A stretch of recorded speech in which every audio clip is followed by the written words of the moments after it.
Welcome back everybody to another video. Today is the first video in a 5-part series where we go into the fundamentals or the basics of master modes. And the first thing we need to understand about StarCitizen's combat is controls. Although this may be a slightly dry topic, it has to be tackled. We're going to talk about all the different control axes and how it affects you, and also all the different types of controls: HOCAS, HOSAS, HOMAS, all these different types. Just to clarify, HOMAS, HOSAS, these are all short form acronyms for hands-on keyboard and stick, hands-on stick and stick, hands-on stick and throttle, hands-on mouse and throttle, and so on and so forth, and also mouse and keyboard. All these different acronyms are just different ways of saying the types of controls that you're using. But what you need to understand as a pilot is that it doesn't necessarily matter what control scheme you're using. What matters is you understand that you must have access to all 6 degrees of freedom. You must have access to all 6 degrees of freedom. Okay? So the 6 degrees that we're looking at in StarCitizen are as follows. Your nose control: pitch up, yaw right left, and throttle forward and back, counting as 3 axes. Your left and right axes, your up and down, and your roll. All these different axes either need to have a throw, which means a stick axis bound to it, or a button press. For example, if you'd like to strafe up, it's W or D or whatever button you want to choose. The default is spacebar on mouse and keyboard, which is 1 degree. And to counter that, the left control is strafe down for keyboard as default. So the up and down axis, which is spacebar and left control. If you're using a left stick, it'd be pushing the stick up or down. Whatever you prefer, the point is that you have control over all 6 degrees of freedom. That's the most important thing. Popular controls, like for example I use, is stick on stick plus pedals, because this allows me to use my right stick for pitch and yaw, my left stick for translational movements like left, right, up, down, including my roll, and then for my throttle I use my feet for my pedals. This to me is my preferred setup. However, there's still a lot of popularity in hands on mouse and stick, where the right hand stays on the mouse for the accuracy and the left hand stays on the stick. Like I said, whatever control scheme that you prefer is the one that you have to stick with, and you need to understand that you must have all 6 degrees of freedom. So whether it's you're on your left stick or you're on mouse and keyboard or you're on gamepad, it doesn't matter. The point is you must understand all 6 degrees. Good. So let's get into some more, I guess you could say, in-depth analysis of controls. Saturations, in my opinion, are something that people sometimes forget or misunderstand of what exactly they are. So, stick saturation represents the zone in which the sensor will pick up. So, let me explain. This illustration, albeit simple, is a representation of what you would see inside the sensor of a joystick. The small center white ball represents where the joystick is sitting. So, in this position, it's sitting at neutral. So, it's just sitting in its holder.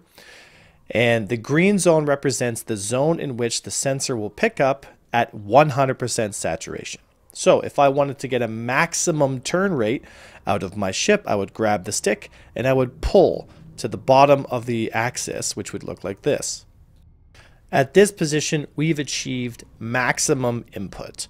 And what that means is if my, let's say I'm flying a Mark II Hornet, turns at 55 degrees per second, I'm now asking for the maximum turn rate that my ship can produce.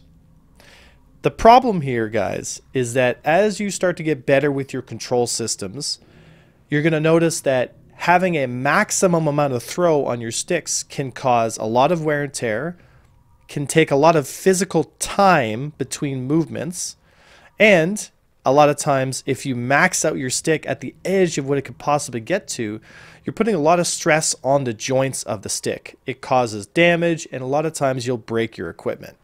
So, in order to get around some of these problems, we have saturation.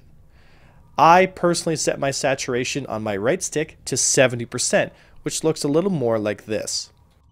This means that when I move my joystick 70% of what it used to do, the zone in which the computer picks up my input is smaller, which means if I get to 70% of deflection, which means from center to the outside edge of that green circle, I'm getting 100% input, which means I'm asking my IFCS, if I get 55 degrees per second from my Hornet, I now am asking for 55 degrees at that position. If I continue to pull my stick past that zone, I will no longer be given any extra input. I'm still at 100% and I'm not going any higher or lower. This means that I can make physically less of a movement for more of a response. Everyone's individual spot in this regard is yours and yours alone. You may like 90%, you may like 50%, you may like different numbers, but the point is that you understand how this saturation system works. Virpil sticks have a longer throw than VKB sticks, so naturally a 70% saturation on a Virpil stick will be something like a 60% saturation on a VKB stick, and vice versa. Find the controls that you like and find the saturation zones that feel good for you so that you're getting the most out of your ship as you continue to play. A good rule of thumb for all joystick pilots is to make sure that you don't sit at the maximum edge of your stick's deflection all the time. Like I said before, it causes stress on the sticks and it can break components, and then you're left flying without a joystick. And it's really the worst feeling when you break a stick during a fight. So, how does saturation affect digital? If you're using mouse and keyboard, the reality is it doesn't. With a single key press, you go from the center spot to absolute maximum by just one key. And so this causes all kinds of issues because digital keys are either 100% or they're nothing. So either you're leaning heavy into a turn at 100% of your ship's movement, or you're at 0 and you're letting your ship drift. The only way that you can change the, I guess you could say, the rate of movement is by fluctuating how fast and how low and how slow you press the keys together. If you press the, for example, the E key, if you're on mouse and keyboard, it'll roll your ship to the right. If you tap the E key at a certain interval, you can change the rate of how fast and slow you roll your ship. This is the only way to get digital keys to simulate analog input. And this can lead to slightly more frustrating gameplay with mouse and keyboard, but that inherently is the nature of how digital systems work compared to analog systems, which have a smooth transition between slow movement and fast. It's why most pilots like flying with joysticks and not as many people with mouse and keyboard. But I want to say this expressly right now. That does not mean that you cannot be very competitive with mouse and keyboard. A lot of times during dogfights, guys, you're flying at 100% of your ship's capabilities, whether you're moving into a turn or getting the full turn rate. So, to say that mouse and keyboard is never going to be able to be competitive against analog joystick and movement systems is just simply not true. And if CIG can make a good thruster ramp-up model that allows you to modulate your key presses at certain intervals to kind of get the same effect in terms of how fast you want to kind of crawl into your target, then it's going to be a lot easier for us in the future to make sure that there's control to parity between joysticks, mouse keyboards, and whatever else, whatever control system you want to use. God forbid you use a Guitar Hero controller. But saturation is a big part of why sticks are, in my opinion, effective, and why every joystick pilot should understand how they work so that you don't max out your stick at maximum deflection all the time and delay the amount of time you can respond to a movement and damage your sticks in the process. Good. So let's move on. Joystick sensitivity curves have left many people asking myself and other members here at the team, what curve do you use?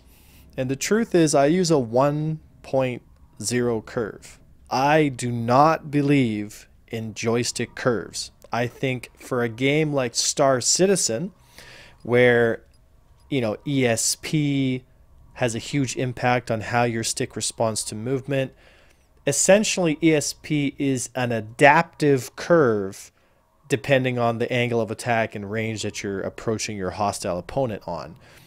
That and that alone, in my opinion, completely negates the necessity of having a curve in the first place. Curves work pretty simply. It adjusts the amount of response your stick is giving you depending on the angle that your stick is deflecting.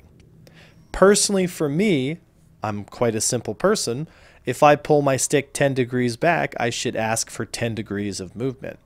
But depending on how you personally want to set your curves up, you may want to pull the stick 10 degrees and ask for 40% movement. That curve would look something a little more like this. It would be a higher setting curve.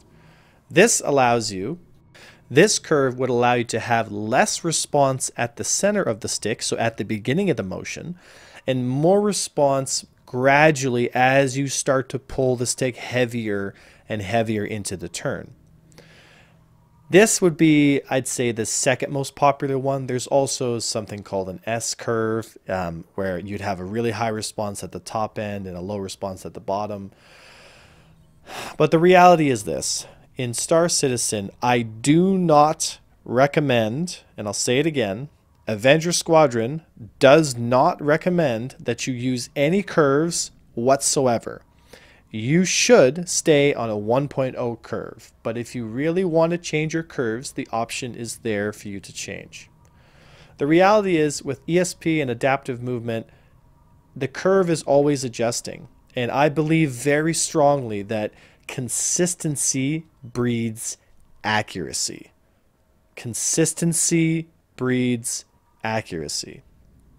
If you'd like to make a custom curve, I'm going to create an S curve, what I'm talking about before, where you have low response at the beginning and that turns into an even higher response come to the end of the stick. So this curve that you're seeing here would mean that you have low response until you get to about 50% of the stick, and then you'd become much more responsive once you get past that 50% mark. Again, there seems to be a lot of folks out there who believe that their stick saturation, or sorry, stick sensitivity setting is why they're not hitting the target, and it's just simply not true. The reason why most people are missing the target has nothing to do with their stick sensitivities. It has everything to do with the way that they're flying, the method that they're flying with, and the fundamentals of flight combat that they maybe don't understand yet or need to learn. Stick sensitivities have very little impact. You should stay with a 1.0 curve, keep it nice and linear, because consistency breeds accuracy. Okay, let's quickly touch on dead zones. Dead zones are pretty much exactly what they sound like. It's a zone at which input is not picked up.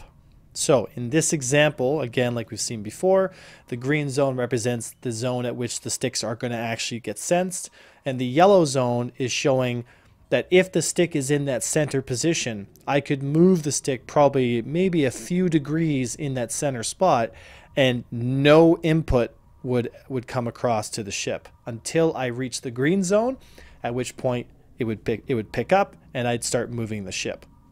Dead zones are typically best at the minimum point of stick drift. So higher quality joysticks like Virpils and VKBs have very little what's called stick drift, which means that the higher quality sticks typically sit stronger and more steady in their base and in the proper upright position.